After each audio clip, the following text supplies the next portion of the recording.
Hi everybody, welcome to Sri Saptagiri PU College online coaching classes. Um, this unit name is of gravitation, a very important unit for the sake of theory examination as well as NEET, KCET or JEE. You might expect around 8 marks in the theory examination from this unit, and in JEE or NEET around 5% of the questions will be arrived from this unit. So what are all the questions, how it is important, what type of questions will be arrived, everything will be discussed later part. So first let us going to learn what is the meaning of a gravitation. So might probably ನೀವು ಚಿಕ್ಕ ವಯಸ್ಸಿಂದನೂ ಅಥವಾ SLC 9th 8th ಇಲ್ಲೆಲ್ಲ ಕೂಡ gravitation ಅನ್ನೋ word ಕೇಳಿರ್ತೀರ. So ಆದರೆ ಮುಂಚೆ ಓದೋದಕ್ಕೂ ಇಲ್ಲಿ ಓದೋದಕ್ಕೂ there is a lot of difference. So gravitation ಅನ್ನೋ ವರ್ಡ್ ಅಥವಾ ಅದ್ರ ರಿಲೇಟೆಡಲ್ಲಿ ನೀವು ಓದಿರೋ ಪ್ರಕಾರ ಜಸ್ಟ್ ಫಾರ್ಮುಲಾಸ್ನ ಓದಿರ್ತೀರ, ಕೆಲವು ಪ್ರಾಬ್ಲಮ್ಸ್ನ ಅಟೆಂಡ್ ಮಾಡಿರ್ತೀರ. ಆದರೆ ಇಲ್ಲಿ ಇನ್ ಡೀಟೇಲ್ಡಾಗಿ ಸ್ವಲ್ಪ ಎಕ್ಸ್ಟ್ರಾ ಇನ್ಫಾರ್ಮೇಷನ್ನು ಕೂಡ ಗೇನ್ ಮಾಡ್ಕೊತ ಹೋಗಬೇಕು. ಸೊ ವರ್ಡ್ ಈಗ ಗ್ರಾವಿಟೇಷನ್ ಅಂತ ತಗೊಂಡ್ವಿ ಅಂತ ಹೇಳಿದ್ರೆ it is just A process of attraction between the two objects. ಎರಡು ಆಬ್ಜೆಕ್ಟ್ಸ್ ಇರುತ್ತೆ ಅಂತ ಹೇಳಿದ್ರೆ ಆ ಎರಡು ಅಟ್ರಾಕ್ಷನ್ ಪ್ರಾಪರ್ಟಿನ ನಾವು ಸಿಂಪಲ್ ಆಗಿ ಏನಂತ ಕರಿತೀವಿ ಅಂತ ಹೇಳಿದ್ರೆ ಗ್ರಾವಿಟೇಷನ್ ಅಂತ ಕರಿತೀವಿ. ಆ ಎರಡು objects it can be of a humans or it might be of a planets, a sun and a Mercury or sun and a earth and a moon. So ಈ ಥರ ಯಾವ ಆಬ್ಜೆಕ್ಟ್ಸ್ ಬೇಕಾನ ಆಗಿರ್ತಾ ಹೋಗ್ಬೋದು.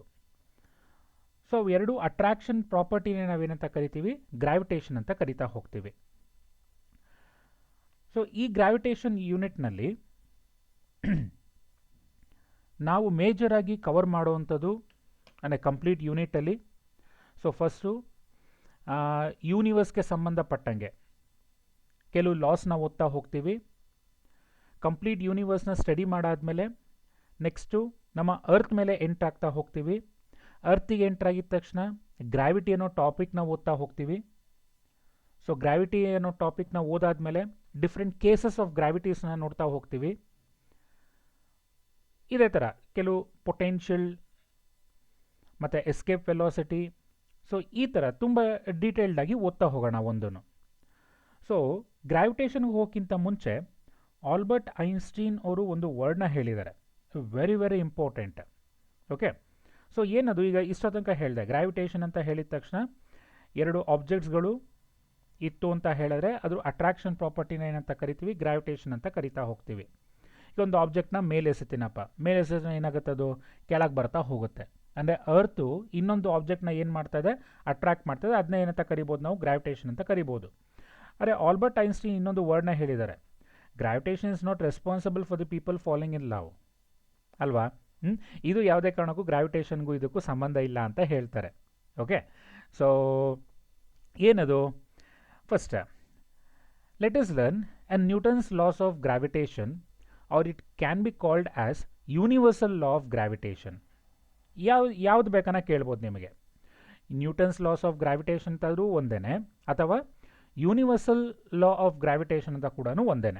ಸೊ ಏನು Newton's laws of gravitation ಅಥವಾ universal law of ಗ್ರಾವಿಟೇಷನಲ್ಲಿ let us consider an object 1 which has a mass m1. Okay, so ಒಂದು object ಇದೆ, ಅದಕ್ಕೆ ಬಾಡಿ ಎ ಅಂತ ತಗೊತಾ ಹೋಗೋಣ, ಅದಕ್ಕೆ ಮಾಸ್ ಎಷ್ಟಿದೆ ಅಂತ ಹೇಳಿದ್ರೆ m1.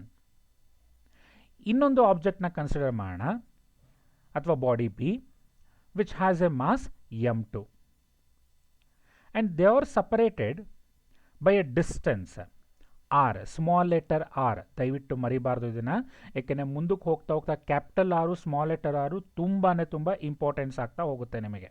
ಓಕೆ, ಸೊ ನೀವು distance between the two bodies ಏನಂತ ತೊಗೊಬೇಕು, ನೀವು ಸ್ಮಾಲ್ ಲೆಟರ್ ಆರ್ ಅಂತಲೇ ಬರಿತಾ ಹೋಗಬೇಕು. ಓಕೆನಾ. ಸೊ ನ್ಯೂಟನ್ಸ್ ಲಾಸ್ ಆಫ್ ಗ್ರಾವಿಟೇಷನ್ನ ಕನ್ಸಿಡರ್ ಮಾಡಬೇಕಾದ್ರೆ you have to consider a body A which has the mass m1 and body B which has the mass m2. and they are separated by a distance r. Okay, then there exists a force between the object A and object B. Okay, so ಈಗ mass M1 ಅಂತ consider ಮಾಡಿದ್ರಿ, ಇನ್ನೊಂದು mass M2 ಅಂತ consider ಮಾಡಿದ್ರಿ. Masses ಇತ್ತು ಒಂದು ಬಾಡೀಸ್ಗೆ ಅಂತ ಹೇಳಿದ್ರೆ, ಅವೆರಡು ಸಪ್ರೇಷನ್ಸ್ ಆಗಿತ್ತು ಅಂತ ಹೇಳಿದ್ರೆ ಅವೆರಡರ ಮಧ್ಯೆ ಏನಿರಬೇಕು? ಫೋರ್ಸ್ ಆಫ್ ಅಟ್ರಾಕ್ಷನ್ ಇರಲೇಬೇಕು. ಓಕೆ, ಅದನ್ನೇ ಹೇಳೋದು ಯಾವುದು ಅಂತ ಹೇಳಿದ್ರೆ Newton's laws of gravitation. So ಅದು ಯಾವ ರೀತಿ forces? We will call that one as a gravitational force ಅಂತ ಕರಿತಾ ಹೋಗ್ತೀವಿ. ಓಕೆನಾ? ಸೊ ಎಂತ ಕರಿತೀವಿ ಫೋರ್ಸ್ನ? Gravitational force. The force that exist between the two objects having their own masses. Okay, so ಡೆಫಿನಿಷನ್ನ ಬರೆಯೋದಾಯಿತು ಅಂತ ಹೇಳಿದ್ರೆ, ಸೊ ಯಾವುದು ಡೆಫಿನಿಷನ್ ಬರಿತಾ ಇದ್ದೀವಿ ಈಗ ನಾವು? Gravitational force. Okay, so just A second. ಹಾಂ, ಅಬ್ಸರ್ವ್ ಮಾಡಿ. ಸೊ ಗ್ರಾವಿಟೇಷನಲ್ ಫೋರ್ಸನ್ನು ನಾನು ಶಾರ್ಟ್ ಫಾರ್ಮಲ್ಲಿ GF ಅಂತ ಬರ್ಕೊತ ಹೋಗ್ತೀನಿ. ಓಕೆನಾ? ಸೊ ಗ್ರಾವಿಟೇಷನಲ್ ಫೋರ್ಸ್ ಅಂದರೆ ಏನಂತ ಅರ್ಥ? Gravitational force is a force that exist between ಎಲ್ಲಿ? Two bodies, or you can also call that one as a objects. The force that exists between two bodies or objects, ಇದಕ್ಕೆ condition ಏನು? which has their own masses. ಅದಕ್ಕೆ ಏನಿರಬೇಕು? Specifically masses ಇರಲೇಬೇಕು. And separated by A, separate ಆಗಬೇಕು. ಯಾವ ರೀತಿ separate ಆಗಬೇಕು? ಹಾಂ, ಇಲ್ಲಿ ಯಾಕೋ ನಮ್ಮ ಯಜಮಾನರು ಕೊಂಬೇರ್ಕೊಂಬಿಟ್ರು, ಒಂದು ನಿಮಿಷ. ಹಾಂ, okay. So separated by a distance, separated by a distance r, ಅಥವಾ ಸಪರೇಟೆಡ್ ಬೈ ಎ ಡಿಸ್ಟೆನ್ಸ್ ಸಾಕು. ಸೊ ಇಷ್ಟನ್ನ ಏನಂತ ಕರಿಬೇಕು? ಗ್ರಾವಿಟೇಷನಲ್ ಫೋರ್ಸ್ ಅಂತ ಕರೀಬೇಕು. ನಿಮ್ಗೆ ಇದನ್ನು 1 ಮಾರ್ಕಿಗೆ ಕೂಡ ಕ್ವಶನ್ ಕೇಳ್ತಾ ಹೋಗ್ತಾರೆ. What is the meaning of gravitational force? The force that exist between two bodies or objects which has their own masses and separated by a distance. ಅದನ್ನೇ ಅಂತ ಕರಿತೀವಿ? ಗ್ರಾವಿಟೇಷನಲ್ ಫೋರ್ಸ್ ಅಂತ ಕರಿತೀವಿ. ಈ ಗ್ರಾವಿಟೇಷನಲ್ ಫೋರ್ಸ್ ಎಲ್ಲಿರುತ್ತೆ? ಇಲ್ಲಿ ಎಕ್ಸಿಸ್ಟೆನ್ಸ್ ಇರುತ್ತೆ. Okay, that is represented by capital F ಅಂತಾದರೂ ತಗೊತಾ ಹೋಗ್ಬೋದು. ಓಕೆ, ಸೊ ಈಗ ನ್ಯೂಟನ್ಸ್ ಲಾಸ್ ಆಫ್ ಗ್ರಾವಿಟೇಷನ್ ಏನು ಹೇಳುತ್ತೆ ಅಂತ ನೋಡ್ತಾ ಹೋಗೋಣ. ಈಗ ಅರ್ಥ ಆಗಿದೆ ಅಲ್ವಾ ಇಷ್ಟು? ಏನು? ಎರಡು ಆಬ್ಜೆಕ್ಟ್ ಮಾಸ್ ಇತ್ತು ಅಂತ ಹೇಳಿದ್ರೆ, ಅವು ಎರಡು ಸಪ್ರೇಷನ್ ಇತ್ತು ಅಂತ ಹೇಳಿದ್ರೆ, ಆ ಎರಡರ ಮಧ್ಯ ಏನಿರಬೇಕು? ನಮಗೆ ಗ್ರಾವಿಟೇಷನಲ್ ಫೋರ್ಸ್ ಇರಬೇಕು. ಈಗ ಬರೋಣ. And this force is directly proportional to product of the masses. Okay, so ಎರಡು ಆಬ್ಜೆಕ್ಟ್ಗೆ ಮಾಸಸ್ ಏನಿದೆ? It is of M1 and M2. And this force that is of F is directly proportional to ಏನು? Product of the masses that is of M1 into M2. ಓಕೆನಾ? So Newton's laws of ಗ್ರಾವಿಟೇಷನ್ನ ಪ್ರಕಾರ F is directly proportional to ಏನಾಗಬೇಕು? M1 into M2 ಅಂದರೆ product of their masses ಅಂತ ಅರ್ಥ. So let us take an example. Case 1ಅಲ್ಲಿ body ಎಗೆ 25 kg ಇದೆ ಅಂತ ಅಂದ್ಕೊಳ್ಳಿ, ಬಾಡಿ ಬಿಗೆ 10 kg ಇದೆ ಅಂತ ಅಂದ್ಕೊಳ್ಳೋಣ. ಹಾಗಾದರೆ F is directly proportional to product of their masses ಅಂತ ಹೇಳಿದ್ರೆ, ಪ್ರಾಡಕ್ಟ್ ಆಫ್ ದೇರ್ ಮಾಸಸ್ ಏನು ಬರುತ್ತೆ? 250 ಯೂನಿಟ್ಸ್ ಬರ್ತಾ ಹೋಗುತ್ತೆ. 25 into 10 ಅಂತ ಹೇಳಿದ್ರೆ it is of 250. So force is of ಎಷ್ಟಾಯ್ತು ನನಗೀಗ? 250 ಯೂನಿಟ್ಸ್ ಆಯಿತು. ಕೇಸ್ 2 ತಗೊತೀನಿ.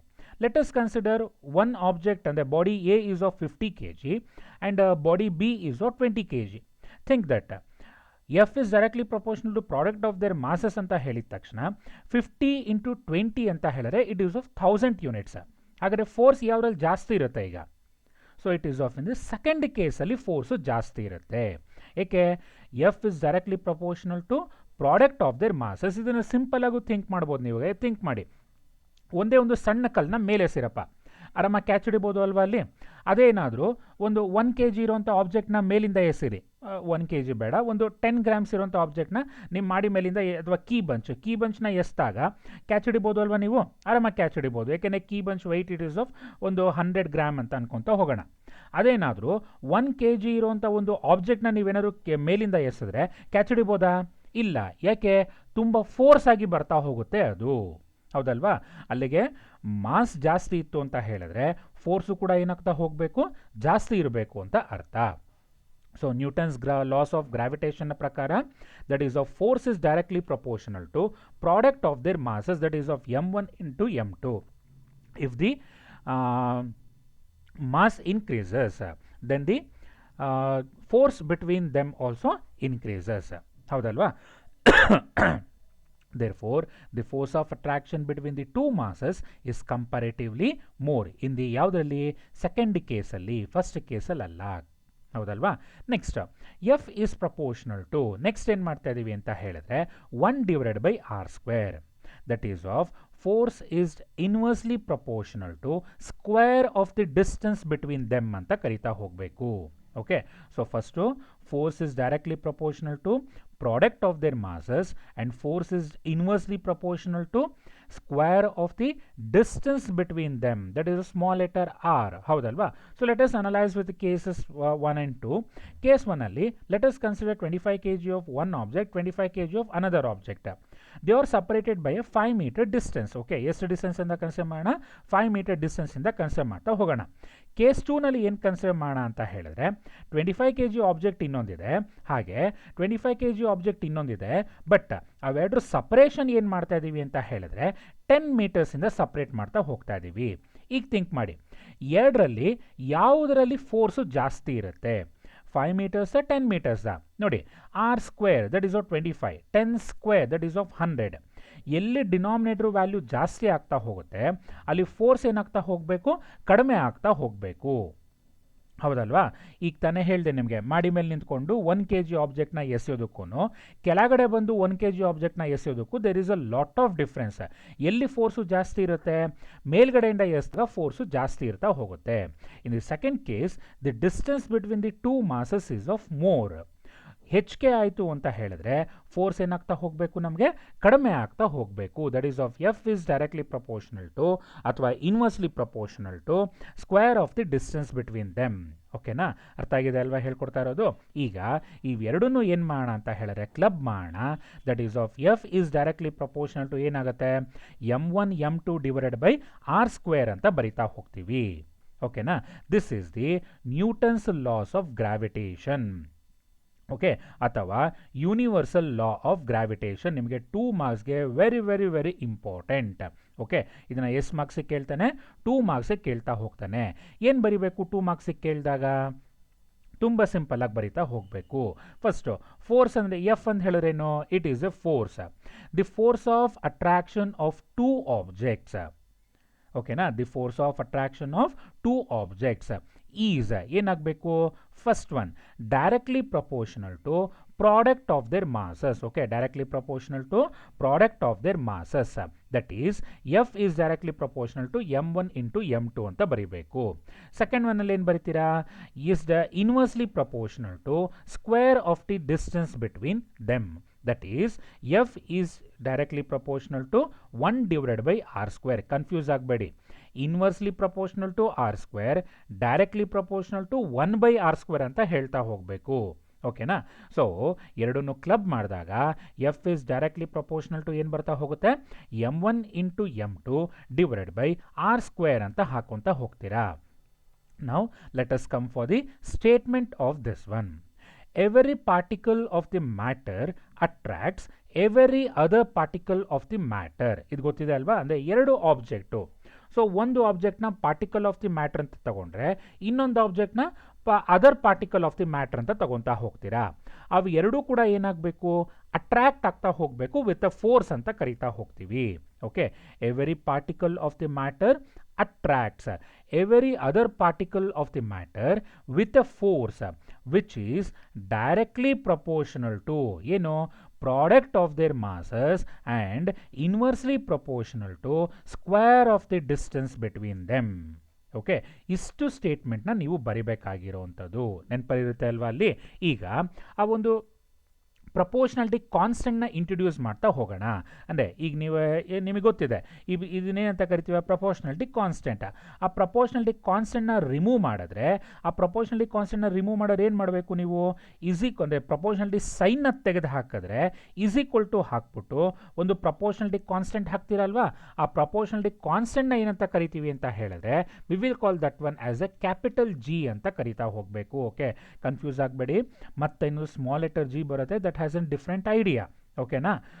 ಸೊ ಅದಕ್ಕೋಸ್ಕರ ಹೇಳ್ತಾ ಇರೋದು. ಸೊ ಈಗ ಏನು ಮಾಡ್ತಿದ್ದೀವಿ, ಪ್ರಪೋರ್ಷನಾಲಿಟಿ ಸೈನ್ನ ತೆಗೆದು ಹಾಕ್ತಿದ್ದೀವಿ. ಸೈನ್ನ ತೆಗೆದು ಹಾಕಿದ ತಕ್ಷಣ ಏನು ರಿಪ್ಲೇಸ್ ಮಾಡ್ಕೊಬೇಕು, equal to with a constant. Okay, so ಈಗ ಬರೋಣ. ಎಫ್ ಇಸ್ ಈಕ್ವಲ್ ಟು ಏನು ಬರುತ್ತೆ, G into M1 into M2 divided by R square ಅಂತ ಹಾಕೊತ ಹೋಗಬೇಕು. This is the very, very, very important formula where G is a constant of proportionality which is known as universal gravitational constant ಅಂತ ಕರಿತಾ ಹೋಗ್ತೀರಾ. Okay, this G is known as ಏನಂತ ಕರಿಬೇಕು ನೀವು, universal gravitational constant. Okay, so ನೋಡ್ರಪ್ಪ, ಈ ಒಂದು slide ನಿಮಗೆ 2 ಮಾರ್ಕ್ಸ್ಗೆ ಕೇಳ್ತಾ ಹೋಗ್ತಾರೆ. ಓಕೆ, ಅಬ್ಸರ್ವ್ ಮಾಡಿ ಏನಂತ ಕೇಳ್ತಾರೆ, state Newton's laws of gravitation or universal law of gravitation. Statement ಏನಂತ ಬರೀಬೇಕು, every particle of the matter attracts every other particle of the matter with a force which is directly proportional to product of their masses and inversely proportional to square of the distance between them ಅಂತ ಬರೀಬೇಕು. Okay, ಇಷ್ಟನ್ನ ಬರೆದಾದ್ಮೇಲೆ first ಕೇಸಲ್ಲಿ ಹಾಕ್ಕೊಂತೀರಾ F is directly proportional to M1 into M2. Second ಕೇಸಲ್ಲಿ ಹಾಕ್ಕೊಬೇಕು F is directly proportional to 1 divide by R square ಅಂತ ಹಾಕ್ಕೊಂತೀರಾ. ಇದಾದ್ಮೇಲೆ ಎಂತ ಬರೀಬೇಕು, therefore F is directly proportional to M1 into M2 divide by R square. That implies F is equal to G into M1 into M2 divide by R square ಅಂತ ಬರಿತಾ ಹೋಗಬೇಕು. Where G is a constant of proportionality which is known as universal gravitational constant. Okay, diagram must and should ಇವೆರಡು ಡಯಾಗ್ರಾಮ್ನ ಬರಿದಲ್ಲೇ ಯಾವುದೇ ಕಾರಣಕ್ಕೂ represent ಮಾಡ್ಕೊತ ಹೋಗಬಾರ್ದು. ಓಕೆನಾ? Next ಇದರಲ್ಲಿ 1 ಮಾರ್ಕಿಗೆ ಕೇಳಿದ್ರೆ ಗ್ರಾವಿಟೇಷನಲ್ ಫೋರ್ಸ್ ಅಂದರೆ ಏನು ಅಂತ ಕೇಳ್ತಾರೆ. Force that exist between the 2 bodies or objects which has their own masses and separated by a distance. ಇಷ್ಟನ್ನ ಹೇಳ್ಬೋದಲ್ವಾ? ಈಗ ನೆಕ್ಸ್ಟ್ ಸ್ಲೈಡಿಗೆ ಹೋಗ್ತಾ ಹೋಗೋಣ. ಸೊ ಇಲ್ಲಿ we are going to define what is a universal gravitational constant. Okay, so ನಾವಿಲ್ಲಿ ಏನು ಮಾಡ್ತಾ ಹೋಗ್ತಾ ಇದ್ದೀವಿ ಈಗ ಅಂತ ಹೇಳಿದ್ರೆ, ಡಿಫೈನ್ ಯೂನಿವರ್ಸಲ್ ಗ್ರಾವಿಟೇಷನಲ್ ಕಾನ್ಸ್ಟೆಂಟ್ನ ಡಿಫೈನ್ ಮಾಡ್ಕೊತಾ ಹೋಗಬೇಕು. Okay, so we know that ನಮಗೆ ಒಂದು ಈಕ್ವೇಷನ್ ಈಗ ತಾನೇ ಹೇಳ್ಕೊಟ್ವಿ. ಏನದು, F is equal to G into M1 M2 divided by R square ಅಂತ ಹೇಳ್ಕೊಟ್ವಿ ಅಲ್ವಾ. ಈಗ ಈ ಆರ್ನ ನ್ಯೂಮೆಟ್ರ್ ಕಳಿಸ್ತೀನಪ್ಪ, ಏನಾಗುತ್ತೆ ಆಗ ಎಫ್ ಇಂಟು ಆರ್ ಸ್ಕ್ವೇರ್ ಅಂತ ಆಗುತ್ತೆ. M1 ಇಂಟು M2ನ ಡಿನಾಮಿನೇಟರ್ ಕರ್ಸ್ಕೊತೀನಿ, ಅವಾಗೇನು ಬರುತ್ತೆ, M1 ಇಂಟು M2 ಡಿನಾಮಿನೇಟರ್ಗೆ ಬರುತ್ತೆ, ವಿಚ್ ಇಸ್ ಈಕ್ವಲ್ ಟು ಏನಾಗುತ್ತೆ, ಜಿ. ಹೌದಲ್ವಾ? ಸೊ ಈ ಒಂದು ಕ್ಯಾಪಿಟಲ್ ಜಿನ ನಾನು ಈ ಕಡೆ ಅಂದರೆ ಲೆಫ್ಟ್ ಹ್ಯಾಂಡ್ ಸೈಡಲ್ಲಿ ಬರ್ಕೊತಾ ಹೋಗ್ತೀನಿ. There will be no change. Okay, ನಾವು we are going to define this G. G ಅಂತ ಹೇಳಿದ್ರೇನು, ಯೂನಿವರ್ಸಲ್ ಗ್ರಾವಿಟೇಷನಲ್ ಕಾನ್ಸ್ಟೆಂಟ್. ಹೌದಲ್ವಾ? ಸೊ ಕ್ಯಾಪಿಟಲ್ ಜಿ ಅಂತ ಹೇಳಿದ್ರೆ ಏನಂತ ಅರ್ಥ, universal gravitational constant. That is of G is equal to F into R square divide by M1 into M2. ಈಗ ನಾವು let F ಫೋರ್ಸ್ಗೆ ಯೂನಿಟ್ ಏನಪ್ಪ, it is of a newton. ಹೌದಲ್ವಾ? ಫೋರ್ಸ್ಗೆ ಯೂನಿಟ್ ಏನು ಬರುತ್ತೆ, ನ್ಯೂಟನ್. ನೆಕ್ಸ್ಟ್ ಆರ್ ಅಂತ ಹೇಳಿದ್ರೇನು, separation between them. Separation between them ಆಗಿರೋದ್ರೆ ಏನಂತ ಬರ್ಕೊಬೇಕು, ನಾನು ಮೀಟರ್ ಅಂತ ಬರ್ಕೊಬೇಕು ಅಲ್ವಾ ಅಲ್ಲಿ. ನೆಕ್ಸ್ಟ್ ಮಾಸಸ್ M1 ಮತ್ತು M2 ತಗೋಣ. ಎಸ್ ಐ ಯೂನಿಟ್ ಏನು ಬರುತ್ತೆ ಮಾಸಸ್ಸಿಗೆ, ಇಟ್ ಈಸ್ ಆಫ್ kg. ನಾವೀಗ ಏನು ಡಿಫೈನ್ ಮಾಡೋದಕ್ಕೆ ಹೊರಟಿದ್ದೀವಿ ಅಂತ ಹೇಳಿದ್ರೆ ಯೂನಿವರ್ಸಲ್ ಗ್ರಾವಿಟೇಷನಲ್ ಕಾನ್ಸ್ಟೆಂಟ್ನ ಡಿಫೈನ್ ಮಾಡೋದಕ್ಕೆ ಹೊರಟಿದ್ದೀವಿ. ಅದಕ್ಕೋಸ್ಕರ ಏನು ಬರೀಬೇಕು, F will be of 1 newton, they are separated by a distance of 1 metre, masses will be of 1 kg. Okay, ಅವಾಗ ಸಬ್ಸ್ಟಿಟ್ಯೂಟ್ ಮಾಡೋಣಪ್ಪ, ಏನು ಬರುತ್ತೆ ವ್ಯಾಲ್ಯೂ ಅಂತ ಅಬ್ಸರ್ವ್ ಮಾಡಿ. Therefore G is equal to, okay, so ಎಫ್ನ ಬೇಕಾದ್ರೆ 1 ನ್ಯೂಟನ್ ಅಂತ consider ಮಾಡಿ, ಅಥವಾ ಫೋರ್ಸ್ ಆಫ್ ಅಟ್ರಾಕ್ಷನ್ ಅಂತಾದರೂ ಕರಿತಾ ಹೋಗ್ಬೋದು ಅದನ್ನು. ಓಕೆನಾ? ಸೊ ಈಗ ಅಬ್ಸರ್ವ್ ಮಾಡ್ರಪ್ಪ, ಜಿ ಈಸ್ ಈಕ್ವಲ್ ಟು ಏನು ಬರುತ್ತೆ ಅಂತ ಹೇಳಿದ್ರೆ, okay, so for the safer side let us assume that force ಕೆಲವು ಸಲ ಬೇರೆ ಬೇರೆ ಇರೋದ್ರಿಂದ ನಾವು ಈ ಥರನೇ ತಗೊತಾ ಹೋಗೋಣ. R is equal to 1 metre and masses m1 into m2 is equal to 1 kg ಅಂತ ಹಾಕ್ಕೊತೀನಿ. ಅವಾಗೇನು ಬರುತ್ತೆ ಅಬ್ಸರ್ವ್ ಮಾಡಿ, ಎಫ್ ಇಂಟು, ಓಕೆ 1 ನ್ಯೂಟನ್ ಅಂತ ಸಬ್ಸ್ಟಿಟ್ಯೂಟ್ ಮಾಡೋದು ಬೇಡ, ಎಫ್ ಇಂಟು ಆರ್ ಸ್ಕ್ವೇರ್ ಅಂತ ಹೇಳಿದ್ರೆ 1 ಮೀಟರ್ ಸ್ಕ್ವೇರ್ ಅಂತ ಬರ್ಕೊಬೋದ ನಾನು, ಡಿವೈಡೆಡ್ ಬೈ ಮಾಸಸ್ ಏನಾಗಿದೆ ಕೆ ಜಿ ಇದೆ. ಸೊ 1 kg ಇಂಟು 1 kg ಅಂತ ಹೇಳಿದ್ರೆ 1 kg ಸ್ಕ್ವೇರ್ ಅಂತ ಹಾಕೊತ ಹೋಗ್ಬೋದು, which is equal to F G. ಅವೆರಡನ್ನು ಈಕ್ವೇಟ್ ಮಾಡ್ತಾ ಹೋಗೋಣ. ಓಕೆನಾ? ಯಾಕೆ 1 ಮತ್ತು 1 ಏನಾಗುತ್ತೆ, ಕ್ಯಾನ್ಸಲ್ ಆಗುತ್ತೆ. Then what is the unit ಅಂತ ಕರೆದ್ರೆ, what is the force unit ಏನು ಬರುತ್ತೆ, ನ್ಯೂಟನ್. ಇಲ್ಲಿ ಏನಿದೆ metre square, K G square ನ್ಯೂಮೆಟ್ರಿಗೆ ಹೋದರೆ ಏನಾಗುತ್ತಪ್ಪ, it is of per K G square ಅಂತ ಬರ್ಕೊತೀರಾ. Okay, G is equal to F newton metre square per K G square. ಹಾಗಾದ್ರೆ ಸರ್ ಇದನ್ನು ಹೆಂಗೆ ಡಿಫೈನ್ ಮಾಡೋದೀಗ? ಓಕೆ, ಸೊ ಎಫ್ ಅಂತ ಹೇಳಿದ್ರೇನು, it is a force of attraction. F ಅಂತ ಹೇಳಿದ್ರೆ force of attraction between any two objects or bodies. ಹೌದಲ್ವಾ? F ಅಂತ ಹೇಳಿದ್ರೇನು, force of attraction between any two objects having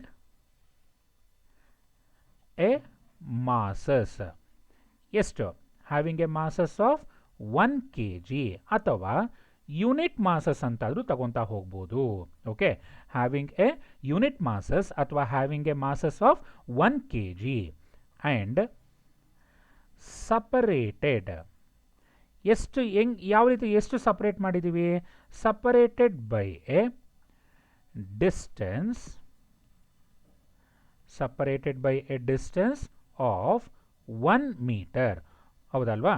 okay, sorry, bracket ಅಲ್ಲ, separated by a distance of 1 meter, or you can also call it as a unit distance ಅಂತಾದರೂ ಕರೀತಾ ಹೋಗ್ಬೋದು. Okay, so ಇದನ್ನೇ ನಾವು universal gravitational constant ಅಂತ ಕರೀತಾ ಹೋಗೋದು. Okay, define universal gravitational constant. ಏನು ಬರಿಬೇಕು, we know that F is equal to G into m1 into m2 divide by R square. Therefore G is equal to ಏನಾಗುತ್ತೆ, F into R square divide by m1 into m2. Let R is equal to 1 metre and m1 is equal to m2 is equal to 1 kg. Therefore G is equal to ಏನಾಗುತ್ತೆ, ಆಗ F ಅಂತ ಆಗ್ತಾ ಹೋಗುತ್ತೆ. ಹೌದಲ್ವಾ? ಈಗ ಇದನ್ನ explain ಮಾಡ್ತಾ ಇದ್ದೀರಾ, ಏನು ಜಿ ಅಂತ ಹೇಳಿದ್ರೇನು, universal gravitational constant is defined as, F ಅಂತ ಹೇಳಿದ್ರೇನು, the force of attraction between the two objects having the masses of 1 kg or unit mass which are separated by a distance of 1 metre or unit distance. ಅದನ್ನೇನಂತ ಕರಿತೀವಿ ನಾವು, universal gravitational constant ಅಂತ ಕರಿತಾ ಹೋಗ್ತೀವಿ. ಗೊತ್ತಾಗಿದೆ ಅಲ್ವಾ ಹೇಳ್ಕೊಡ್ತಾ ಇರೋದು? Okay, right. ಸೊ ಇದರ ಎಸ್ ಐ ಯೂನಿಟ್ಗೆ ಬರೋದ್ವಿ ಅಂತ ಹೇಳಿದ್ರೆ, S I unit will be of newton metre square per K G square. Okay, so S I unit ಅಂತ ಬರೋದ್ರೆ ಏನಂತ ಬರೀಬೇಕು, newton metre square per K G square. ಅರ್ಥ ಆಗಿದೆ ಏನು ಅಂತ? So this has one standard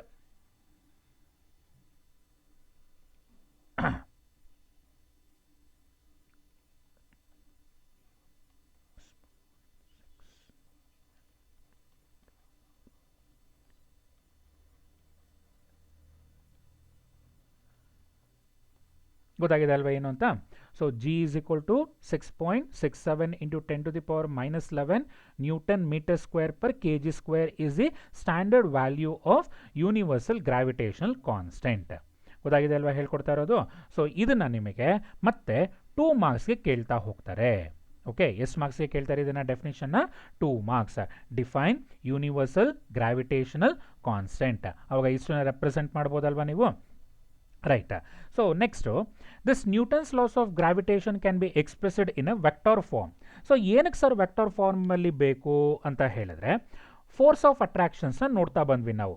so force of ಅಟ್ರಾಕ್ಷನ್ನು object 1 ಮತ್ತು ಆಬ್ಜೆಕ್ಟ್ 2ನ ತೊಗೊಂಡಾಗ ಎರಡರಲ್ಲೂ ಕೂಡ ಫೋರ್ಸ್ ಆಫ್ ಅಟ್ರಾಕ್ಷನ್ ಇರುತ್ತೆ, but these are in opposite directions.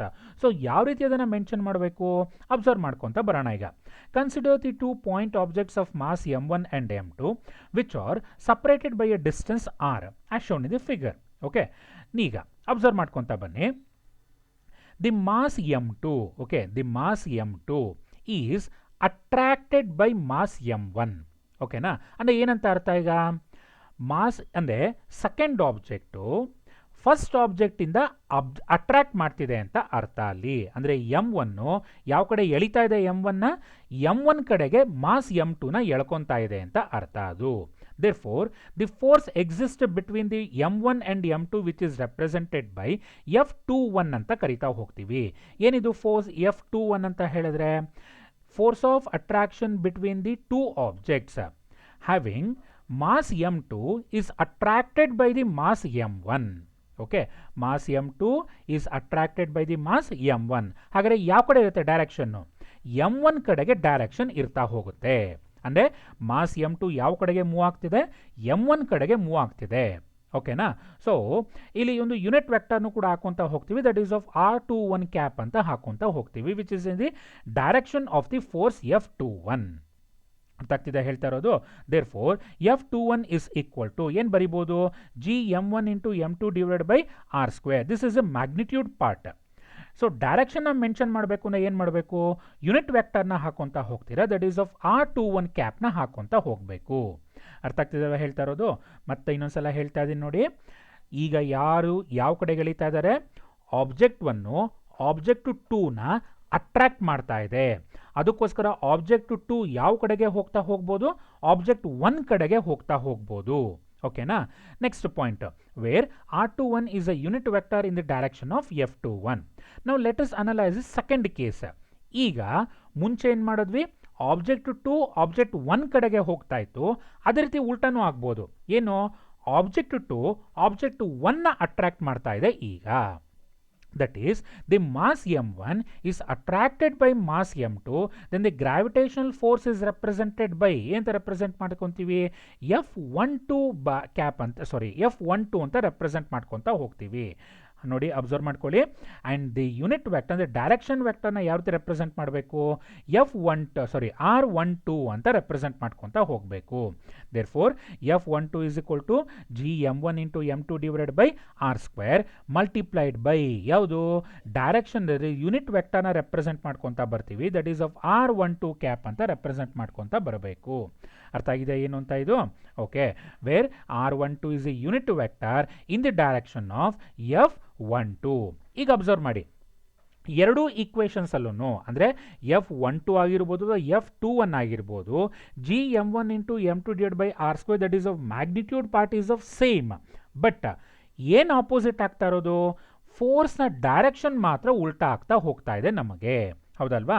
There four the r12 is equal to ಅಂತ ರೆಪ್ರೆಸೆಂಟ್ ಮಾಡ್ಬೋದು, ಮೈನಸ್ r21 ಅಂತ ರೆಪ್ರೆಸೆಂಟ್ ಮಾಡ್ಕೊತಾ ಹೋಗ್ಬೋದು. Therefore F21 is equal to minus m1 into m2 divided by r² into r12 cap ಅಂತ ಹಾಕೊಂತ ಹೋಗ್ತೀವಿ. ಇದಕ್ಕೆ general ಆಗಿ ಈಕ್ವೇಶನ್ ಬರೆದ್ರೆ ಏನಂತ ಬರೀತಿದ್ವಪ್ಪ ಇಲ್ಲಿ, that is of r21 cap ಅಂತ ಬರ್ಕೊತಾ ಇದ್ವಿ. ಬಟ್ ಇಲ್ಲಿ ಈಕ್ವೇಶನ್ ಏನಾಗಿದೆ, r21 cap is equal to minus r12 cap ಆಗಿರೋದ್ರಿಂದ ನಾವಿಲ್ಲಿ ಸಬ್ಸ್ಟಿಟ್ಯೂಟ್ ಮಾಡಿದಾಗ ಈ ಮೈನಸ್ನ ಇಲ್ಲಿ ಬರ್ಕೊತಾ ಹೋಗ್ತಾ ಇದ್ದೀವಿ. ಓಕೆನಾ? ಸೊ ಅಬ್ಸರ್ವ್ ಮಾಡ್ಕೊಳ್ಳಿ. ಈಗ ಹಂಗಾರೆ comparing equation 1 and 2. Okay, so ಅಂದರೆ ಈಕ್ವೇಶನ್ 1 ಅಂತ ಹೇಳಿದ್ರೆ ಮುಂಚೆ ಬರ್ದಿದ್ದ ಈಕ್ವೇಶನ್ನು ಯಾವುದದು, F21 cap is equal to gm1 into m2 divided by r² into r21 cap ಅಂತ ರೆಪ್ರೆಸೆಂಟ್ ಮಾಡ್ಕೊತ ಬಂದ್ವಿ. Where this is equation 1 and this is of equation 2. ಇವೆರಡು ಈಕ್ವೇಷನ್ನ ಕಂಪೇರ್ ಮಾಡಿದಾಗ F12 ಇಸ್ ಈಕ್ವಲ್ ಟು ಏನು ಬರ್ತಾ ಹೋಗುತ್ತೆ, -F21 ಬರ್ತಾ ಹೋಗುತ್ತೆ. ಇಟ್ ಇಂಪ್ಲೈಸ್ ದಟ್ ಏನು, these two are equal in magnitude but opposite in direction. That is of Newton's third law of motion ಅಂತ ಕರಿತಾ ಹೋಗಬೇಕು. Therefore, gravitational forces between the two objects are equal in magnitude. So, magnitude part ಯಾವುದು, G m1 into m2 divided by r square is of magnitude part, but these two are opposite in the direction. ಈಗ ಇದ್ರ ಮೇಲೆ ಕೆಲವು ಪ್ರಾಬ್ಲಮ್ಸ್ನ ನೋಡ್ತಾ ಹೋಗೋಣ. So first formula ಯಾವ್ದು ನೋಡಿದ್ವಿ, F is equal to G m1 into m2 divided by r square, where G m1 into m2 ಅಂತ ಹೇಳಿದ್ರೇನು, masses of the particles of the object. Right. Next R ಅಂತ ಹೇಳಿದ್ರೇನು, ಡಿಸ್ಟೆನ್ಸ್ ಬಿಟ್ವೀನ್ ದೆಮ್. ಜಿ ಅಂತ ಹೇಳಿದ್ರೇನು, universal gravitational constant, that is of 6.67 into 10 to the power -11 newton metre square per kg². Okay, so ಈಗ ಪ್ರಾಬ್ಲಮ್ಸ್ಗೆ ಹೋಗೋಕ್ಕಿಂತ ಮುಂಚೆ ನಿಮಗೀಗ ಒಂದು ಕ್ವಶನ್ನ ಕೇಳ್ತೀನಿ. Okay, so let us consider, ನೀವೀಗ ಅಬ್ಸರ್ವ್ ಮಾಡ್ತೀರಿ ನಿಮ್ಮ ಕೈಲಿ ಮೊಬೈಲ್ ಇದೆ ಅಂತ ಅನ್ಕೊಂತ ಹೋಗೋಣಪ್ಪ. ಸೊ ಮೊಬೈಲ್ಗೂ ಕೂಡ ಮಾಸ್ ಇದೆ ಅಲ್ವಾ. Let us assume that it is of ಒಂದು 10 kg ಅಥವಾ ಬೇಡಪ್ಪ ಒಂದು 1 kg ಅಂತ ಅಬ್ಸರ್ವ್, ಸುಮ್ಮನೆ ಥಿಂಕ್ ಮಾಡೋಣ. ನಿಮ್ಮ ಕೈಲಿರುವಂಥ ಮೊಬೈಲು 1 kg, ಓಕೆನಾ. ನಿಮಗೂ ಕೂಡ ಮಾಸ್ ಇದೆ. So let us assume that it is of 50 kg ಅಂತ ಅನ್ಕೊತ ಹೋಗೋಣ. Why that mobile and I am not attracting. ಅಥವಾ ಬೇರೆ ಒಂದು ಆಬ್ಜೆಕ್ಟ್ ತೊಗೊಳ್ಳಿ, ನಿಮ್ಮ ಮನೇಲಿ ಯಾವುದೊಂದು ಆಬ್ಜೆಕ್ಟ್ ಇದೆ ಅಂತ ಅನ್ಕೋಣ. It is of 100 kg weight ಇದೆ ಅಂತ ಅನ್ಕೊಳ್ಳಿ, ಸಿಲಿಂಡರ್ ಇದೆ ಅಂತ ಅನ್ಕೋಣ. ನಾನು ಅಲ್ಲಿ ಹೋಗಿ ನಿಂತ್ಕೊತೀನಿ, ನನಗೂ ವೆಯ್ಟ್ ಇದೆ, ಸಿಲಿಂಡರ್ಗೂ ವೆಯ್ಟ್ ಇದೆ, ಬಟ್ ನಾವಿಬ್ರು ಯಾಕೆ ಅಟ್ರಾಕ್ಟ್ ಆಗ್ತಿಲ್ಲ ಹಾಗಾದ್ರೆ ನಮ್ಮಿಬ್ರು ಮಧ್ಯೆ ಫೋರ್ಸ್ ಇಲ್ವಾ, ಇದೆಯಾ ಇಲ್ವಾ? ಆನ್ಸರ್ ನೀವೇ ಹೇಳಬೇಕು ನನಗೆ, ಓಕೆನಾ. So first problem, let us consider the two objects. First question ಅರ್ಥ ಮಾಡ್ಕೊತಾ ಬನ್ನಿ. ಫಿಸಿಕ್ಸಲ್ಲಿ ಪ್ರಾಬ್ಲಮ್ಸ್ನ ಸಾಲ್ವ್ ಮಾಡೋದು ತುಂಬ ಈಸಿ. ಯಾವಾಗ ಅಂತ ಹೇಳಿದ್ರೆ ಕ್ವಶನ್ನ ಅರ್ಥ ಮಾಡ್ಕೊಂಡು ಗಿವನ್ ಕ್ವಾಂಟಿಟೀಸ್ನ ಬರ್ಕೊಂಬಿಟ್ರೆ it is of dead easy, ಓಕೆನಾ. ಈಗ ಅಬ್ಸರ್ವ್ ಮಾಡ್ರಪ್ಪ, two bodies of masses 5 kg and 6 into 10⁻24 kg are placed with their ಸೆಂಟರ್ಸಿಂದ ಪ್ಲೇಸ್ ಮಾಡಿದ್ದಾರೆ ಅಂತ ಅಂದ್ಕೊಳ್ಳಿ. 6.64 into 10⁶ ಮೀಟರ್ ಅಪಾರ್ಟ್. ಏನು, ಎರಡು ಆಬ್ಜೆಕ್ಟ್ಸ್ಗಳಿದ್ದಾವೆ. ಒಂದು ಆಬ್ಜೆಕ್ಟು 5 kg ಇದೆ, ಇನ್ನೊಂದು ಆಬ್ಜೆಕ್ಟು 6 into 10⁻24 kg ಇದೆ. ಅವು ಎರಡೂ ಕೂಡ ಸಪ್ರೇಟ್ ಮಾಡ್ತಾ ಇದ್ದಾರೆ. ಎಷ್ಟಿಂದ ಸಪ್ರೇಟ್ ಮಾಡ್ತಾ ಇದ್ದಾರೆ, 6.4 into 10⁶ ಮೀಟರ್ಸಿಂದ ಸಪ್ರೇಟ್ ಮಾಡ್ತಿದ್ದಾರೆ. ಹಾಗಾದರೆ ಅವೆರಡರ ಮಧ್ಯೆ ಫೋರ್ಸ್ ಇರಲೇಬೇಕು ಅಲ್ವಾ. ನಾವೀಗ ಆ ಫೋರ್ಸ್ನ ಕ್ಯಾಲ್ಕುಲೇಟ್ ಮಾಡ್ತಾ ಹೋಗಬೇಕು. Calculate the force of attraction between the two masses and also find the initial acceleration of the two masses. Okay, initial acceleration ನಿಮಗೆ ಆಲ್ರೆಡಿ ಗೊತ್ತಿರ್ತದೆ ಆಕ್ಸಲರೇಷನ್ ಅಂದರೆ ಏನು ಅಂತ. ಸೊ ಪ್ರಾಬ್ಲಮ್ ಸಾಲ್ವ್ ಮಾಡ್ತಾ ಮಾಡ್ತಾ ಮಾಡ್ತಾ ನೋಡ್ತಾ ಹೋಗೋಣ. Assume that no other forces act on them. Very very important ಇದು. ಬೇರೆ ಫೋರ್ಸ್ ಆ್ಯಕ್ಟ್ ಆಗಿತ್ತು ಅಂತ ಹೇಳಿದ್ರೆ ಫೋರ್ಸ್ ಆಫ್ ಅಟ್ರಾಕ್ಷನ್ ಬೇರೆ ಬಂದ್ಬಿಡೋದು ಅದು, ಓಕೆನಾ. ಸೊ ಏನಕ್ಕೆ ಅದು ಅಂತ ಹೇಳಿದ್ರೆ ಅದನ್ನು ಮುಂದಕ್ಕೆ ಇನ್ನೊಂದು 2 ಕ್ಲಾಸಸ್ಸಲ್ಲಿ ನಿಮಗೆ ಗೊತ್ತಾಗ್ತಾ ಹೋಗುತ್ತೆ. ಅದು ಪಾಯಿಂಟ್ ಆಬ್ಜೆಕ್ಟ್ಸ್ನ 3-4 ಕನ್ಸಿಡರ್ ಮಾಡಿದ್ರೆ ಯಾವ ರೀತಿ ಫೋರ್ಸಸ್ ಆ್ಯಕ್ಟ್ ಆಗುತ್ತೆ ಅಂತ ನೋಡ್ತಾ ಹೋಗ್ತೀರಾ. ಈಗ ಸದ್ಯಕ್ಕೆ ತಲೆ ಕೆಡ್ಸ್ಕೊಳೋದು ಬೇಡ, ಪ್ರಾಬ್ಲಮ್ ಬಗ್ಗೆ ಮಾತ್ರ ಕನ್ಸಿಡರ್ ಮಾಡ್ತಾ ಹೋಗೋಣ. ಗಿವನ್ ಕ್ವಾಂಟಿಟೀಸ್ ಏನು ಕೊಟ್ಟಿದ್ದಾರೆ, ಮಾಸ್ m1 ಫಸ್ಟ್ ಮಾಸ್ ಕೊಟ್ಟಿದ್ದಾನೆ, ಇಟ್ ಈಸ್ ಆಫ್ 5 kg, ಹೌದಲ್ವಾ. ಸೆಕೆಂಡ್ ಮಾಸ್ನ ಕೊಟ್ಟಿದ್ದಾನೆ, it is of represented by m2, that is of 6 into 10⁻24 kg, ಹೌದಲ್ವಾ. Next separated by a distance, that is small letter R, ಎಷ್ಟದು 6.4 into 10⁶ metre ಅಂತ ಕೊಟ್ಟಿದ್ದಾರೆ, ಹೌದಲ್ವಾ. ಇಷ್ಟನ್ನು ಬರ್ಕೊತ ಹೋಗೋಣ. ಈಗ ಥಿಂಕ್ ಮಾಡಿ, ಎಲ್ಲ ಕೂಡ ನಮಗೆ ಸ್ಟ್ಯಾಂಡರ್ಡ್ ಆಗಿ SI ಯೂನಿಟ್ ಎಲ್ಲ ಇದೆ ಅಲ್ವಾ ನಮಗೆ. ಅದಕ್ಕೋಸ್ಕರ ಏನು ಮಾಡಬೇಕೀಗ ಅಂತ ಹೇಳಿದ್ರೆ, you need to calculate the value of force. ಫೋರ್ಸ್ಗೆ ಫಾರ್ಮುಲಾ ಏನು ಬರ್ತದೆ, ಎಫ್ನ ಕಂಡಿಡಿತಾ ಹೋಗಬೇಕು. ಮತ್ತು ಏನು ಕಂಡಿಡಿಬೇಕು ಅಂತ ಹೇಳಿದ್ರೆ, ಒಂದು ಎಫ್ನ ಕಂಡಿಡಿಬೇಕು, ಆಕ್ಸಲರೇಷನ್ ಏನ ಕಂಡಿಡಿಬೇಕು, ಅದು ಯಾವ ಆಕ್ಸಲರೇಷನ್ನು, ಇನಿಷಿಯಲ್ ಆಕ್ಸಲರೇಷನ್ನ ಕಂಡಿಡಿತಾ ಹೋಗಬೇಕು, ಓಕೆನಾ. ಸ್ಟಾರ್ಟ್ ಮಾಡೋಣ ಈಗ. ಸೊ ವಿ ನೋ ದಟ್ ನಮಗೆ ಒಂದು ಫಾರ್ಮುಲಾ ಗೊತ್ತು, ಏನದು, F is equal to G into m1 into m2 divided by r² ಅಂತ ಒಂದು ಫಾರ್ಮುಲಾ ಗೊತ್ತಿದೆ, ಹೌದಲ್ವಾ. G, what is the value of G, 6.67 into 10⁻⁻11. Masses first ಬಾಡಿಯ ಮಾಸ್ ಏನು 5 kg ಬರ್ಕೊಳ್ತಾ ಇದ್ದೀನಿ, ಮಲ್ಟಿಪ್ಲೈಡ್ ಬೈ ಸೆಕೆಂಡ್ ಮಾಸ್ ಏನು 6 into 10⁻24 kg divided by separated by a distance, ಎಷ್ಟದು 6.4 into 10⁻⁶ whole square ಅಂತ ಹಾಕ್ಕೊತ ಹೋಗ್ತೀರಾ. ಇಷ್ಟು ಗೊತ್ತಾಗಿದೆ ಅಲ್ವಾ ಏನು ಅಂತ. ಈಗ ಸೊ ಸಿಂಪ್ಲಿಫಿಕೇಶನ್ ಮಾಡ್ತಾ ಹೋಗಬೇಕು. ಎಲ್ಲದನ್ನು ಕ್ಯಾಲ್ಕುಲೇಟರ್ಸ್ನ ತೊಗೊಂಡ್ತಾ ಹೋಗಿರಿ ಇಲ್ಲಿ. ಸೊ ಕ್ಯಾಲ್ಕುಲೇಟರ್ಸಲ್ಲಿ ಮಸ್ಟ್ ಆ್ಯಂಡ್ ಶುಡ್ ನೀವು ಸಾಲ್ವ್ ಮಾಡಿದ್ರೇ ಗೊತ್ತಾಗೋದು. ಓಕೆ, ಇಲ್ಲ ಅಂತ ಹೇಳಿದ್ರೆ ಗೊತ್ತಾಗೋದಿಲ್ಲ. ಸೊ ಕ್ಯಾಲ್ಕುಲೇಟರ್ಸ್ ಯೂಸೇಜ್ನ ಕಲಿತಾ ಹೋಗಬೇಕು ನೀವು, ಯಾವುದೇ ಕಾರಣಕ್ಕೂ ಮರಿಬೇಡಿ. So 6.67 into 5 into 6 into 10 to the power of, observe ಮಾಡ್ರಪ್ಪ ಈಗ. ಸೊ ಇಲ್ಲಿ ವ್ಯಾಲ್ಯೂ ಏನು ಬಂತು, it is of 10 to the power -11, ಆಮೇಲೆ 10 ಟು ಪವರ್ ಆಫ್ 24. ನಿಮಗೇನಾದರೂ ಈ ಥರ ಇತ್ತು ಅಂತ ಹೇಳಿದ್ರೆ a to the power x into a to the power y ಇತ್ತು ಅಂತ ಹೇಳಿದ್ರೆ ಶಾರ್ಟ್ಸ್ನ ಓದಿರ್ತೀರಾ ಅಲ್ವಾ, ಅಲ್ಲಿ ಅದು ಏನಂತ ಬರಿಬೋದು, a to the power x plus y ಅಂತ ಬರಿಬೋದಲ್ವಾ. ಅದ್ರ ಪ್ರಕಾರ 10 to the power of -11 plus 24 ಅಂತ ಹಾಕ್ಕೊತಾ ಹೋಗ್ತೀರಾ, ಹೋಲ್ ಡಿವೈಡೆಡ್ ಬೈ 6.4 ಇಂಟು 6.4, ಯಾಕೆ 6.4 ಹೋಲ್ ಸ್ಕ್ವೇರ್ ಹಾಕ್ಕೊಬೇಕಲ್ವಾ. So 6.4 into 6.4 multiplied by 10 to the power 6 square, 36 ಅಲ್ಲ, ಆಮೇಲೆ 6 ಸ್ಕ್ವೇರ್ ಅಂತ ಹೇಳಿದ್ರೆ it is of 10 to power of 12. ನೆನಪಲ್ಲಿ ಯೂಶುವಲ್ ಮಿಸ್ಟೇಕ್ಸ್ ಮಾಡೋದಿದು, ಅದಕ್ಕೋಸ್ಕರ ಮೆನ್ಷನ್ ಮಾಡಿದ್ದೀನಿ. ಕೆಲವ್ರಿಗೆ ಗೊತ್ತಿರುತ್ತೆ, ಕೆಲವ್ರಿಗೆ ಗೊತ್ತಿರೋದಿಲ್ಲ. ಗೊತ್ತಿಲ್ಲದಿರೋ ದಯವಿಟ್ಟು ತಿಳ್ಕೊತಾ ಹೋಗಿ. Okay, 6 square is of 36, but 10 to the power 6 square ಅಂತ ಹೇಳಿದ್ರೆ you have to write it as 12, ಅಂದರೆ 6 ಇಂಟು 2 ಅಂತ ಬರಿಬೇಕು, ಮರಿಬೇಡಿ ಯಾವುದೇ ಕಾರಣಕ್ಕೂ. Okay, 10 to the power 6 square ಅಂತ ಹೇಳಿದ್ರೆ 10 ಟು ದಿ ಪವರ್ 12. ಈಗ ಸಿಂಪ್ಲಿಫಿಕೇಶನ್ ಮಾಡ್ತಾ ಬರೋಣ. ಸೊ ಫಸ್ಟ್ ಕೆಲಸ ಏನು ಮಾಡ್ಬೇಕು ನೀವು, ಕ್ಯಾಲ್ಕುಲೇಟರ್ನ ತಗೊಂಡು 6.67 ಇಂಟು 5 ಇಂಟು 6 ಮಾಡ್ಕೊಂಡ್ರಾ, ಅದನ್ನು divided by 6.4 again divided by 6.4. ಈಗ ನಾನು ಇನ್ನೊಂದ್ಸಲ ಹೇಳ್ತೀನಿ, ಅದೇ ಥರನೇ ಕ್ಯಾಲ್ಕುಲೇಟರ್ಸಲ್ಲಿ ಟೈಪ್ ಮಾಡ್ತಾ ಹೋಗಿ. ಈಗ 6.67 into 5 into 6 divided by 6.4 again divide by 6.4 ಎಷ್ಟು ಬಂತು, ಅದನ್ನು ಒಂದು ವ್ಯಾಲ್ಯೂನ ಬರ್ಕೊಬೇಕು. ಓಕೆನಾ. Next, what is the value of -11 plus 24. So -11 plus 24 ಅಂತ ಹೇಳಿದ್ರೆ it is of 10 to the power of ಎಷ್ಟು ಬರುತ್ತಪ್ಪ, 24 -11 ಅಂತ ಹೇಳಿದ್ರೆ ಇಟ್ ಈಸ್ ಆಫ್ 13 ಬರುತ್ತೆ ಅಲ್ವಾ.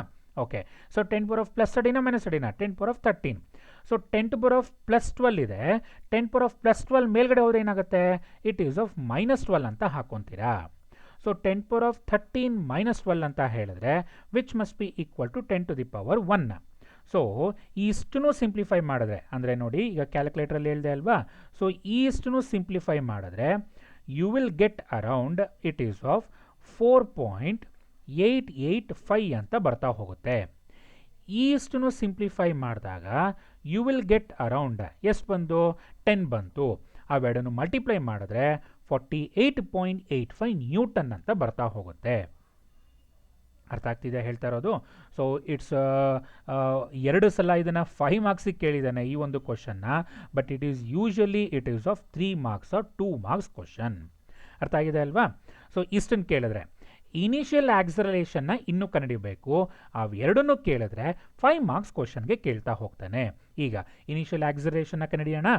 ಸೊ ವಿ ನೋ ದಟ್ ನಮಗೆ ನ್ಯೂಟನ್ ಸೆಕೆಂಡ್ ಲಾ ಪ್ರಕಾರ F is equal to m a ಅಂತ ಗೊತ್ತಿದೆ ಅಲ್ವಾ ನಮಗೆ. ಸೊ ಆ ಈಕ್ವೇಷನ್ನ ಉಪಯೋಗಿಸ್ಕೊಬೇಕು ಈಗ ನಾವು.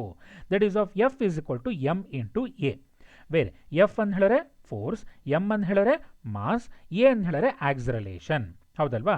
ಸೊ ಎಫ್ನ ಆಲ್ರೆಡಿ ಈಗ ಕಂಡುಹಿಡ್ಕೊಂಡಿದ್ದೀವಿ. ಸೊ ಮಾಸ್ ಗೊತ್ತಿದೆ. ಸೊ ಫಸ್ಟ್ ಕೇಸ್ ಹಾಕೊತಾ ಬರ್ತೀನಿ, ಅಥವಾ ಎ ಇಸ್ ಈಕ್ವಲ್ ಟು ಏನು ಬರುತ್ತೆ, ಎಫ್ ಡಿವೈಡ್ ಬೈ ಎಮ್ ಅಂತ ಈಕ್ವೇಷನ್ ಬರ್ಕೊತಾ ಹೋಗಬೇಕು. ಫಾರ್ ಮಾಸ್ M1 ಏನು ಬರುತ್ತೆ, A1 is equal to F divide by M1 ಅಂತ ಹಾಕೊತೀರಾ. ವ್ಯಾಲ್ಯೂಸ್ನ ಸಬ್ಸ್ಟಿಟ್ಯೂಟ್ ಮಾಡೋಣ ಈಗ. So F 48.85 divide by mass M1 is of 5 kg ಅಂತ ಹಾಕೊತೀರಾ. So which is equal to ಎಷ್ಟು ಬರುತ್ತೆ, ಕ್ಯಾಲ್ಕುಲೇಟ್ ಮಾಡಿ ಹೇಳಿ ಬೇಗ ಎಷ್ಟು ಬರುತ್ತೆ ಅಂತ. 9.77 ಮೀಟರ್ ಪರ್ ಸೆಕೆಂಡ್ ಸ್ಕ್ವೇರ್ ಅಂತ ಹಾಕೊಬೇಕು. ನೆಕ್ಸ್ಟ್ ಮಾಸ್ M2 ನೋಡೋಣ ಈಗ. For mass M2 A2 is equal to F divide by M2. F ಎಷ್ಟು 48.85 ಡಿವೈಡ್ ಬೈ M2 ಎಷ್ಟು 6 ಇಂಟು 10^24. ಸಬ್ಸ್ಟಿಟ್ಯೂಟ್ ಮಾಡಿದ್ರೆ ಎರಡು ವ್ಯಾಲ್ಯೂಸ್ನ ಮಾಡಿ ಬೇಗ. 48.85 ಡಿವೈಡ್ ಬೈ 6 ಮಾಡಿ 10^24 ಮೇಲ್ಗಡೆ ಅವ್ರು ಏನಾಗುತ್ತೆ -24 ಆಗುತ್ತೆ. ಆವಾಗ 8.142 into 10 to the power of -24 metre per second square. ಇಷ್ಟು ಮಾಡಿದ್ರೆ ಯು ವಿಲ್ ಗೆಟ್ 5 ಮಾರ್ಕ್ಸ್ ಇರುತ್ತೆ ನಿಮಗಿದು. ಅರ್ಥ ಆಗಿದೆ ಅಲ್ವಾ ಹೇಳ್ಕೊಡ್ತಾ ಇರೋದು? ಈಗ ಇನ್ನೊಂದು ಪ್ರಾಬ್ಲಮ್ ಅಬ್ಸರ್ವ್ ಮಾಡೋಣ. A sphere of mass 40 kg. So this is of a second problem ಮಕ್ಕಳ. A sphere of mass 40 kg is attracted by another spherical mass of 15 kg. ತಪ್ಪು ಹೇಳಿದ್ನಾ? Okay.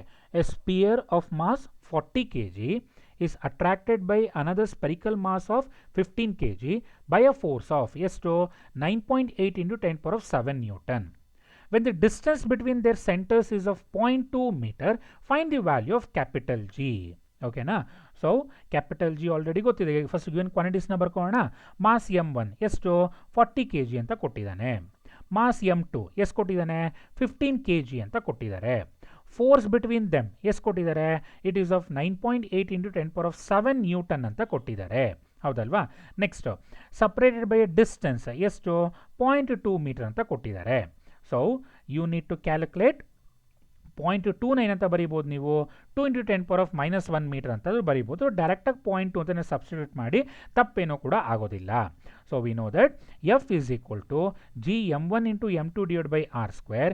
therefore g is equal to f into r square divided by m1 into m2. just substituting the values ಅಷ್ಟೇ, ಬೇರೆ ಏನೇನೂ ಇಲ್ಲ ಇಲ್ಲಿ. So F ಎಷ್ಟು ಕೊಟ್ಟಿದ್ದಾರೆ 9.8 into 10 power of -7 ಅಂತ ಕೊಟ್ಟಿದ್ದಾರೆ. ಸೊ ಕ್ವಶನ್ನಲ್ಲಿ ಐ ಥಿಂಕ್ ಇಲ್ಲಿ minus ಬಿಟ್ಟೋಗಿದೆ. So 10 power of -7 divided by 2 into 10 power of -1 whole square divided by m1 into m2 ಅಂತ ಹೇಳಿದ್ರೆ 15 into 40. ಸೊ ಸಿಂಪ್ಲಿಫಿಕೇಶನ್ ಏನೋ ಮಾಡಿದ್ವಿ ಅಂತ ಹೇಳಿದ್ರೆ 9.8 into 4 divided by 15 into 40 ಸಸ್ಟ್ ಮಾಡ್ಕೊಳ್ಳಿ.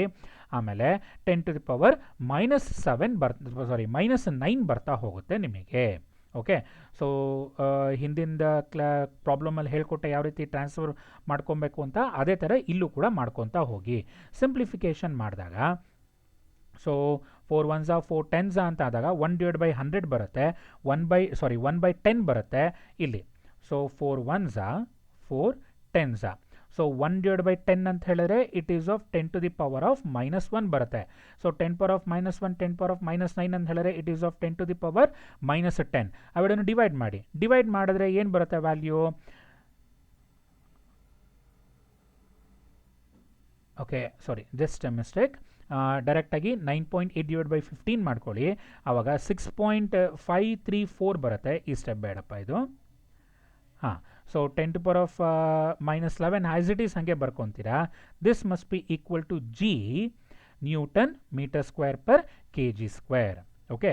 So 9.8 divided by 50 into 10 to the power of ಏನು ಬರುತ್ತೆ -11 newton metre square per kg square.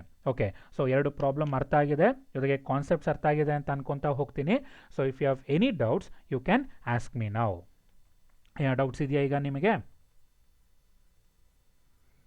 ಇಲ್ವಾ? ಓಕೆ.